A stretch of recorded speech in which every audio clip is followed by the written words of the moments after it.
What's up, guys? Barry Gaming here, back with some more Mythic Heroes. So if you didn't check it out just yet, go check out our 300 summon video where we summoned for our brand new hero here. Where is he? Poseidon. We've got him kind of enhanced up. We are limited on some resources. We did manage to get his weapon all the way up to 400. We have his divinity up to 7, so we have a couple options here. And then we also need to consider how we're going to set him up. So first up, let's go over his abilities here. So at level 4, he's going to create a whirlpool that essentially just sucks everybody into the same common spot. It deals damage, which is great, not a big deal, but the big thing is it also at the end knocks all the targets in the air. There is some damage elements, not too worried, but the CC style effect where it's dragging people together is really good. Then he can follow it up with his active ability, Undercurrent. Poseidon releases an undercurrent to the area where the most enemies are, and if he's using his ultimate first, that's gonna help. Additionally, targets are knocked in the air and they're going to be stunned for 1.5 seconds. That's really good. If you can somehow manage to chain your whirlpool ultimate and your undercurrent, that's a really good combination. He has a way to protect himself where if he takes more than 10% of his current health, the excess will be reduced by a total of 60%, which is really, really good. And then the last one, the Bringer of Tides, every 8 seconds, his auto attack will deal an additional amount of damage to the target and nearby enemies. Additionally, hit attack restoration will increase. We don't quite have the last one unlocked. And of course, his weapon is pretty sweet too. It increases the amount of health that he will recover. And then when an enemy unit is hit by Whirlpool of Wrath, decrease their attack speed by 50%. That is pretty insane. So what we're going to try out today, I'm going to try to throw him in our lineup. I don't know if he's really strong enough to compete just yet. That's one downside of building new heroes is you can't really max them out day one without going crazy with summons and everything into your astrolabe. But we're going to try to do this. So after the hero activates an active skill, there is a 42% chance to have the cooldown of the same skill. So the active skill here is going to be the Undercurrent. The other two are passives. Undercurrent is his active ability here, so that's going to help. We're going to go for like an energy situation here. So the attack doesn't really matter. In reality, if we could use wind runes, I mean, we could swap them out. But gosh, they're just so good on her. I just don't think there's any more wind runes on our account even right now. Like, I don't think anybody has any wind runes. I would throw that on for that bonus, but I kind of want to do that over the energy because the bonus here just doesn't do anything for us. So let's try this. Let's maybe steal a little something off another character real quick. So I just really want to try to see how this one works out. So let's just do a hot swap with our Tammy here. Just swap into the wind runes and see what that gets us. So that's going to reduce our cooldowns a lot. Plus on top of that, after using a hero skill, increase damage dealt by the next auto attack. I mean, we kind of just want it for the cooldown. So let's just try this out. Now, where should we try it? We could try it in Verdian itself, because one thing we've been lacking in Verdian is we have like supporters, but we don't have anybody to go along with our squad. So we have like our healer squad in Gaia, but now instead of Gaia, we can throw Poseidon in. And let's try to watch this combat here. So he does take a lot of damage. We might be going into difficult content that he just can't really do. Oh man, he just got walloped.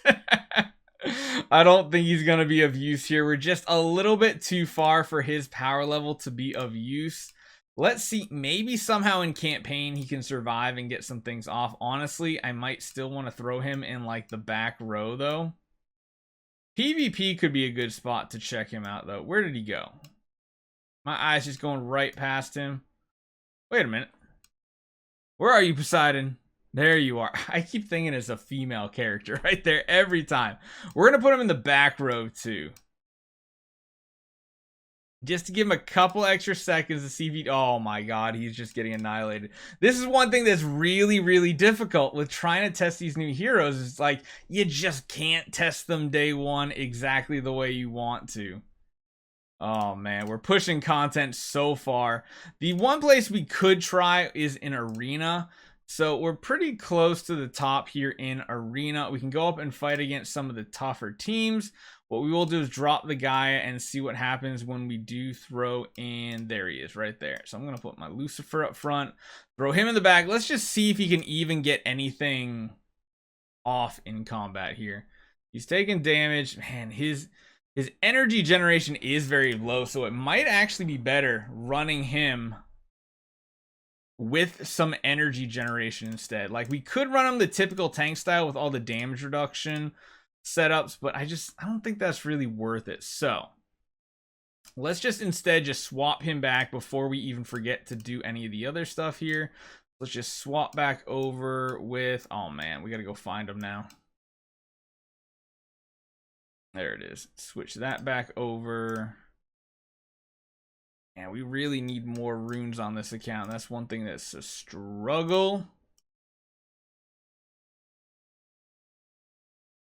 There we go. All right. Well, that's the one really sad thing. As much as we did get him leveled up, like, if he's not way up there in leveling, most of the content we're trying to fight in, he's just going to be kind of irrelevant in the early game here.